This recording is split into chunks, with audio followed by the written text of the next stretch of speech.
ଭାରତର ମହାମହିମ ରାଷ୍ଟ୍ରପତି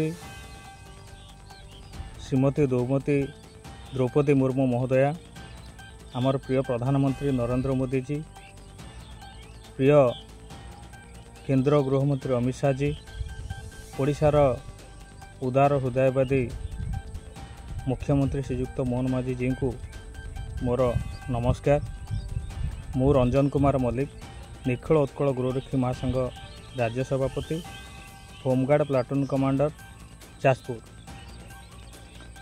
ମୋର ଆୟୁଷ ଅଗଷ୍ଟ 25 ତାରିଖ ପର୍ଯ୍ୟନ୍ତ, କାହିଁକିନା ମୁଁ ଓଡ଼ିଶାର ବିଧାନସଭା ଆଗରେ ଆତ୍ମାହୁତି ଦେବା ପାଇଁ ଚିଠି ପ୍ରେରଣ କରିସାରିଛି। କାରଣ ଭାରତକୁ ସ୍ୱାଧୀନତାର 78 ବର୍ଷ ପରେ ମଧ୍ୟ ଦୀର୍ଘ 63 ବର୍ଷ ଧରି ଓଡ଼ିଶା ଆଉ ସାରା ଭାରତର ହୋମଗାର୍ଡ଼ମାନେ ପରାଧୀନର ଫାଶୀ ଦଉଡ଼ି ବେକରେ ପକାଇ ନିର୍ଯାତନାର ନିଆଁରେ ପ୍ରତ୍ୟେକ ମୁହୂର୍ତ୍ତ ଜଳୁଛନ୍ତି, ଆତ୍ମାହୁତି ଦେଉଛନ୍ତି, ବିଭିନ୍ନ ଅଭାବ ଅନାଟନରୁ ମୃତ୍ୟୁବରଣ ମଧ୍ୟ କରୁଛନ୍ତି। ଆଉ ସବୁଠାରୁ ବଡ଼ କଥା ହେଲା ଦାସତ୍ୱର ଜୀବନ ବିତାଉଛନ୍ତି। ଏସବୁ କହିବାର କାରଣ, ଦେଶ ସ୍ୱାଧୀନ ହେଇଛି ସତ, କିନ୍ତୁ ହୋମଗାର୍ଡ଼ ଆକ୍ଟ 1961-62 ଯେଉଁ ସ୍ୱେଚ୍ଛାସେବୀ ଅଛି, ସ୍ୱୟଂସେବକ ଅଛି, ଉକ୍ତ ଧାରାର ଉପରିସ୍ଥ ଅଧିକାରୀମାନେ ତା'ର ଫାଇଦା ଉଠାଉଛନ୍ତି, ହୋମଗାର୍ଡ଼ମାନଙ୍କୁ ନିର୍ଯାତନା ଦେଉଛନ୍ତି, ଆଉ ତାଙ୍କୁ ଦିନକୁ ଦିନ ଶକ୍ତିହୀନ କରୁଛନ୍ତି, ଆଉ ତାକୁ ନିର୍ଯାତନା ପରେ ନିର୍ଯାତନା ଦେଇ ଚାଲିଛନ୍ତି। ଏହି ଘଟଣା ବା 1961-62 ଆକ୍ଟକୁ ନେଇ ଓଡ଼ିଶାରେ ହୋମଗାର୍ଡ଼ମାନଙ୍କୁ ବେଶୀ ନିର୍ଯାତନା ଦିଆଯାଉଛି। ଯେଉଁ କାରଣ ପାଇଁ ଆମେ ମାନ୍ୟବର ସୁପ୍ରିମକୋର୍ଟରୁ 2023ରେ ନ୍ୟାୟ ପାଇ ମଧ୍ୟ ତାହା ସମ୍ପୂର୍ଣ୍ଣ ନ୍ୟାୟ ଆମେ ପାଇପାରିନୁ। ଅନ୍ୟପକ୍ଷରେ ମହାମହିମ ରାଷ୍ଟ୍ରପତିଙ୍କୁ ମୁଁ ଇଚ୍ଛା ମୃତ୍ୟୁ ମାଗିଥିଲି କେବଳ ଏହି କାରଣ ପାଇଁ। ମହାମହିମ ରାଷ୍ଟ୍ରପତିଙ୍କ ପାଖରେ ମୋ ଚିଠି ପହଞ୍ଚିଥିଲା। ଉକ୍ତ ଚିଠି ପୂର୍ବତନ ସରକାରକୁ ମଧ୍ୟ କରାଯାଇଥିଲା, ତା'ର କୈଫିୟତ ମଧ୍ୟ ମଗାଯାଇଥିଲା, କିନ୍ତୁ ପୂର୍ବତନ ସରକାର ମହାମହିମ ରାଷ୍ଟ୍ରପତିଙ୍କୁ ସେ ଚିଠିରେ ମିଛ କଥା ଦେଖିକି ଦେଇଛନ୍ତି। RTI ଆକ୍ଟରେ କୌଣସି ତଥ୍ୟ ମାଗିଲେ ତାହା ମଧ୍ୟ ଭୁଲ ଦିଆଯାଉଛି। ବର୍ତ୍ତମାନର ପ୍ରିୟ ମୁଖ୍ୟମନ୍ତ୍ରୀ ମୋହନ ମାଝୀଙ୍କୁ ମଧ୍ୟ ଓଡ଼ିଶାର ହୋମଗାର୍ଡ଼ମାନଙ୍କ ବିଷୟରେ ଭୁଲ ତଥ୍ୟ ଦିଆଯାଉଛି। ଏଠି ଦରମା ତ ଦୂରର କଥା, ଯେଉଁ ଓଡ଼ିଶା ହୋମଗାର୍ଡ଼ମାନଙ୍କର ଯେଉଁ ପୂର୍ଣ୍ଣ ଡ୍ରେସ୍ କୋଡ଼୍ ତାଙ୍କ ର୍ୟାଙ୍କ ହିସାବରେ ଏଠି ମିଳୁନାହିଁ। ମହାମହିମ କଥାର ଅଛି,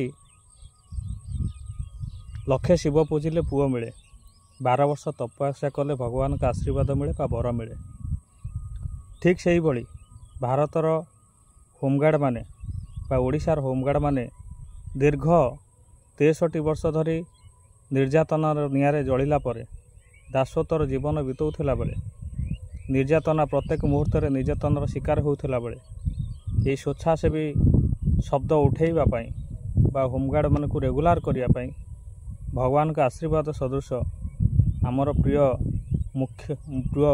ପ୍ରଧାନମନ୍ତ୍ରୀ ନରେନ୍ଦ୍ର ମୋଦିଜୀ, ପ୍ରିୟ କେନ୍ଦ୍ର ଗୃହମନ୍ତ୍ରୀ ଅମିତ ଶାହାଜୀ, କେନ୍ଦ୍ରମନ୍ତ୍ରୀ ଧର୍ମେନ୍ଦ୍ର ପ୍ରଧାନଜୀ ଆମକୁ ସାରା ଭାରତର ହୋମଗାର୍ଡ଼ମାନଙ୍କୁ, ଓଡ଼ିଶାର ହୋମଗାର୍ଡ଼ମାନଙ୍କୁ ରେଗୁଲାର କରିବା ପାଇଁ କଥା ଦେଇଛନ୍ତି।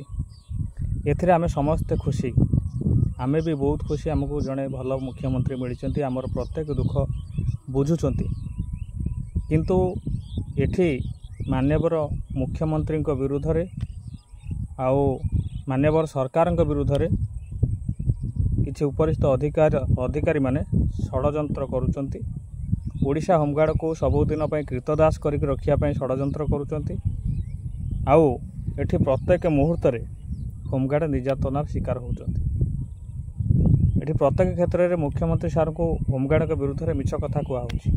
ଏଥିରେ ବହୁତ ବଡ଼ ବଡ଼ ଲୋକ ଅଛନ୍ତି, ଆଉ କିଛି ଅନ୍ୟ ବ୍ୟକ୍ତି ବି ଅଛନ୍ତି। ସେ କଥା ମୁଁ ତ ଏଇ ଭିଡ଼ିଓ ମାଧ୍ୟମରେ କହିପାରିବିନି, କାରଣ ମୁଁ କହିଦେଲେ ସେମାନେ ଜାଣିଗଲେ ମୋତେ ହଇରାଣ କରିବେ। आउ मते बांधिया मारिदेवा भी बहुत थर योजना कर मिछ केस रे फसैया मत योजना कर बहुत चिठी दे सारी मु निराश होगापर ये आत्माहुति चिठी देती आउ ये वीडियो माध्यम मुझे आपको जनईबी देवाक चाहूँगी कहीं एठी माननीय सरकार सरकार माननीय मुख्यमंत्री मोहन माझी सार माननीय सरकार ओडिशा होमगार्ड को सबुदिन दास कर रखार प्रक्रिया को जारी रखापी बहुत बड़ बड़ षड्यंत्र चली जो षड्यंत्र कागज प्रमाणपत्र सहित मो पाखे अच्छी ये लड़े मोर सरकार विरुद्ध रे नुहे कि आम जिलार हायर अथॉरिटी आम एसपी साहब विरुद्ध रे नुहे यहाँ 1961-62 मसीहा ब्रिटिश एक्ट आईन जोटा कि होमगार्ड को प्रत्येक मुहूर्त में तड़पे तड़पे के मारुची जार फायदा उपरिस्थ अधिकारी माने नौचंती से मु आपण को सबू क्षेत्र रे कोर्ट कचेरी माध्यम न्यायपालिका माध्यम सबू आड़े फेलुअर है मुझे निष्पत्ति नहीं कारण मो या द्वारा मो परिवार लोक मैंने हैरान होती मत भी मेंटल हारासमेंट करा जाउची से मुझे निष्पत्ति नहीं माननीय प्रधानमंत्री महोदय मुख्यमंत्री महोदय केंद्र मंत्री धर्मेंद्र प्रधान सार अन्य पक्षरे आमर अमित शाह जी को अनुरोध करी जिते शीघ्र होमगार्ड मानकर ये 61-62 मसीहा एक्ट हटब आम खुशी रही एमती दुखपूर्ण आउ मेंटल हारासमेंट जीवन बीतेवा अपेक्षा पोड़ी होकि मरीजा सबुदिन भल। नमस्कार।